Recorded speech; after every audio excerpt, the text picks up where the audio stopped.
What does it mean to have a two-tiered system of justice in this country? Can we have democracy without accountability? These are really the questions of the day as we process what is happening in our country, as we watch the manifestations of a fundamentally corrupted and broken system play out. We are seeing the explosion of political violence, threats against elected officials and judges. The lack of constitutional stability and rule of law in this country is breaking out into these manifestations of social disorder because the guardrails that we had in place have fallen away. A huge part of that is the concentration of wealth and power in this country and the lack of accountability that has gone along with that. And we have watched these dynamics play out explosively over the past several months in the context of the Jeffrey Epstein scandal and the tremendous efforts to keep the truth under wraps about what actually happened here and who was involved in this horrific and sordid scandal.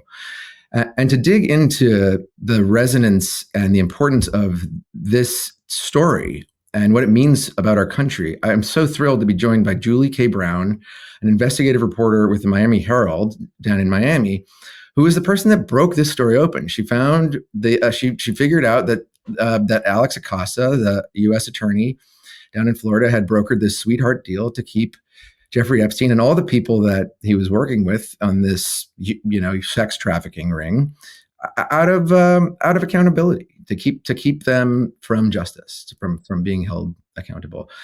Julie, this must be an absolutely stunning moment for you to witness the sort of impact of your reporting all those years ago. Can you tell us about how you found the story initially and how you're processing how it's being received right now? I want to get into the details of that, of course, but how are you, just as the person that broke the story open, processing this moment? Well, I took up this case in 2016, right before the election. Donald Trump was running for president, and I happened to encounter a column that had been written by Lisa Bloom, the lawyer who handles a lot of sex crimes for victims. And she was questioning why no one in the media was examining this civil lawsuit that had been filed against Trump and Epstein, accusing both of them of sexual assault on a minor. The case had been filed a couple times. It had some shaky elements to it that didn't seem to all come together. And in any event, I thought, here's this man who's running for president of the United States. Maybe she's right. Maybe somebody should look at it. So I started looking at it. Didn't get very far with that case, but soon sort of stumbled upon the Jeffrey Epstein angle to it. And it just occurred to me that it seemed crazy that this man who had been accused of sexually molesting all these young girls had essentially gotten away with the crime, because the sentence that he got was unrealistic for someone who had committed the crimes that he had committed. So as I was doing this, coincidentally, Trump got elected. The case against him and Epstein just disappeared, and it wasn't really explained why it was disappeared. It was all kind of weird how it all happened. And I was sort of deep into getting all the records from the courts and from the police department and the state attorney's office. And then he nominated Alex Acosta for Secretary of Labor. Now, I knew Alex Acosta was the prosecutor in Miami who let Jeffrey Epstein off the hook. So I thought, this is just really crazy. So at the time, I just thought to myself, I wonder what these girls who are now grown women who are in their late 20s now, thought about the fact that this man who had let their predator off the hook, essentially, is now leading one of the largest agencies in government with, by the way, oversight of human trafficking. So I started the project out just to, I guess, I didn't know where it was going, but I thought I would just try to contact the women and say, what do you think about this? And, from there, I just didn't realize how complicated it was and how almost immediately I could see that there was something really, really, really wrong with this whole case and the way that it went down. And the more that I dug, the worse that it got. And I was, this is how it all started. I worked on it since really the end of 2016.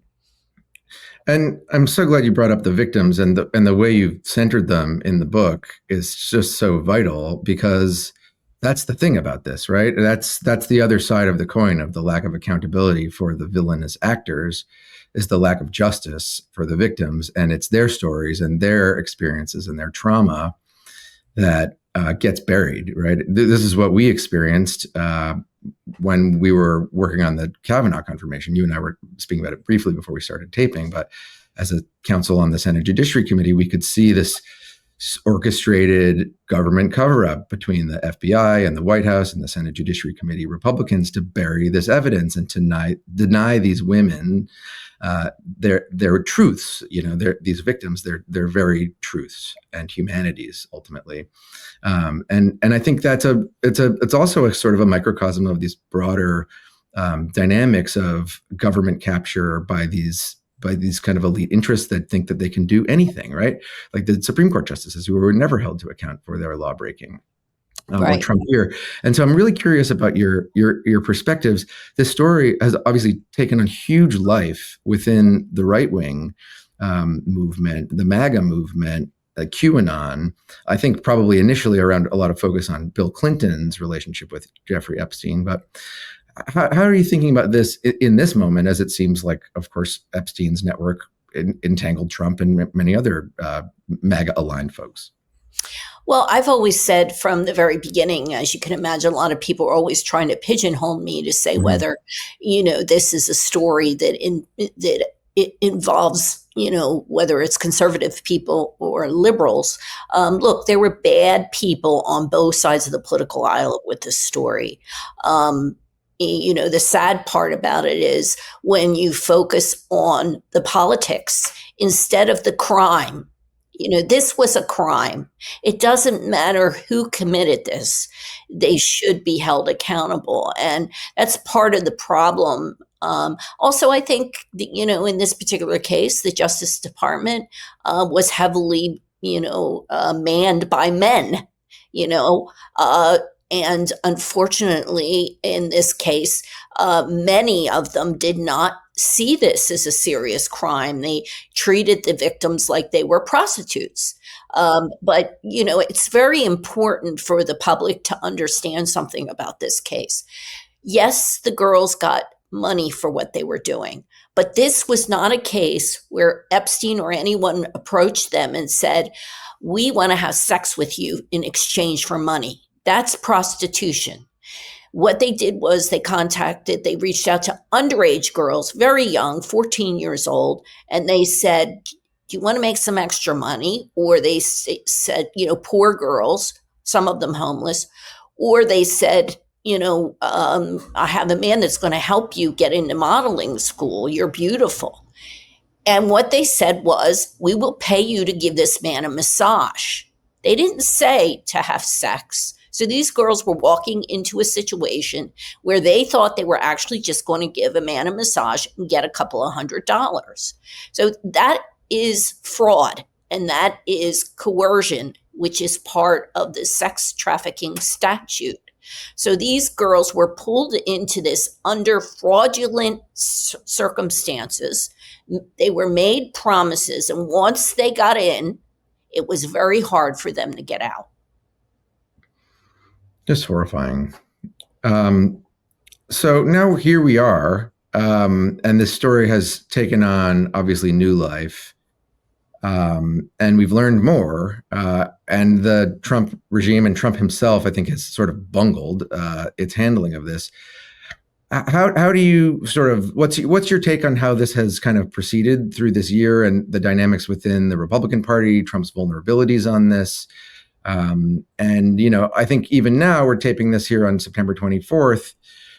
We're living in a world of shock and awe and constitutional disorder and chaos. It feels like even a story as important and electric as this one has sort of fallen out of the top of the news cycle what do you think the future of this issue is? Because at the end of the day, I think, politics aside, we still ultimately need justice and accountability for this horrific crime. Well, it was covered up the first time, really. The whole case, when it was in South Florida, was essentially covered up. And it was a cover up because the prosecutors allowed Epstein and his lawyers, his high-powered lawyers, Kenneth Starr was one of them, and there were many others who were, that were involved in the justice system or had connections to the justice system. So they convinced the prosecutors to reduce the scope of the crime. In other words, to make it seem like he only had sex with one girl and he didn't know how old she was, kind of thing.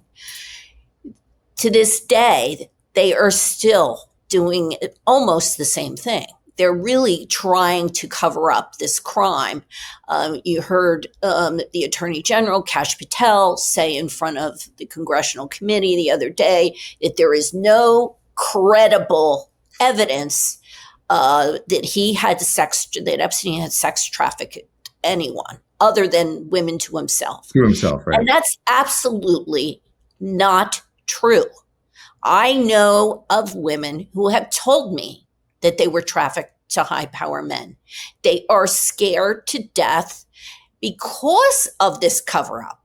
They're scared because they can't believe that our government is trying to cover up someone, the crimes involving someone who committed crimes against essentially children. So they are perpetuating the problem here because the women that can give them the credible evidence they're not going to talk to Kash Patel now. They don't trust the Justice Department. Yeah. And they don't want it. They won't pursue the credible. This is what we found in the investigation we did of the FBI's quote unquote investigation into the sexual assault by Brett Kavanaugh. They cabined the investigation so that they would purposefully not speak to any of the witnesses that the victims had offered as corroborating, right? They only spoke to Kavanaugh's buddies. Right. And they didn't even speak to Kavanaugh to get him under oath on the question. So, well, look, they've had copies of this Epstein Black Book for years now, years. Yeah. And I've spoken to some of the women in that list, and I've asked them, has anyone from the Justice Department ever contacted you, reached out to you? No. So they have this list that has names on it, and these people have never been contacted. I mean, what kind of an investigation is that? I just think that they don't want to do an investigation of this case. Yeah. And what about Congress? Can you update us on what's going on in Congress? I know there's been a big effort from a bipartisan effort from the House. Thomas Massie has sort of been on an island from the Republican Party trying to get the release of these files. But it also strikes me that in the absence of any executive branch investigation, I don't think this Congress would do it. But you could imagine a Democratic-controlled House leading an important investigation to get to the bottom of this if it has the majority. Well, I'll be honest. I think that, the Democrats certainly could have investigated this more thoroughly when Biden was in office. I mean, this went through, I think, at least 4 or 5 presidencies. I've never really counted how much. A lot of powerful people to protect. A lot of powerful people. And this case has been kicked around a lot. And, but, the Trump administration kind of brought this upon themselves because they essentially allowed Trump to run on the fact that he was going to be transparent and the files were going to be released. And in the early days of his administration, you had Pam Bondi going on Fox News saying, where's the Epstein? Oh, they're on my desk. They're going to be released. There is, all these names in here. And, they were, sort of campaigning on the fact that they were going to be the people that were going to open up the files. And then all of a sudden, they put the brakes on and realized, wait a minute, we didn't know what we really were, talking about here. They didn't know what they were talking about. Yeah. Of course. We cannot let this go. Again, politics aside, we need to get to the bottom of this. We can't let Kavanaugh go, frankly, right? I had the FBI tell me in that one when we were doing the oversight, you're doing why are you doing this? He's already confirmed to the Supreme Court. I said, well, because it succeeded, because the cover-up succeeded, we shouldn't do the oversight. I think this has been, in terms of the Democratic Party and the broader pro-democracy ecosystems, lessons and failures over the last several decades, we can't let this stuff go, right? Because it just normalizes it. We allow this to become the status quo baseline upon which we build. And that's what's given us this rotten system that has made so many Americans lose faith that it's even worth participating. And I think what we have here with this cross-ideological and bipartisan outrage that the story that you broke and has exploded, what we have is a potential, I think, to make clear that this is not acceptable. It's not a partisan issue. This is about having a government that is responsive to the people, that protects the people against this type of abuse from the powerful, and that holds the powerful to account at the end of the day, whether or not they are giving campaign donations to a president or buddies with them. Anyway, sorry to rant like that on you, Julie, but sometimes I get worked up, and particularly in this context of the very most vulnerable who are not being, looked after and represented in these fights. And I am so grateful for your work on behalf of these victims. And it's just incredible what this reporting that you did has done to our understanding of the country. So thank you. And friends, thank you for joining us here on Midas Touch Legal AF with Court Accountability. Please don't forget to hit the like and subscribe button below. It really is critical so that we can continue to bring these amazing conversations with reporters and movement leaders and elected officials, folks like Julie K. Brown and her intrepid reporting right into your living room. So until next time, don't forget, stay mad, stay motivated, stay mighty. Can't get your fill of Legal AF? Me neither. That's why we formed the Legal AF Substack. Every time we mention something in a hot take, whether it's a court filing or a oral argument, come over to the Substack. You'll find the court filing and the oral argument there, including a daily roundup that I do called, wait for it, Morning AF. What else? All the other contributors from Legal AF are there as well. We got some new reporting. We got interviews. We got ad-free versions of the podcast and hot takes. Where? Legal AF on Substack. Come over now to free subscribe.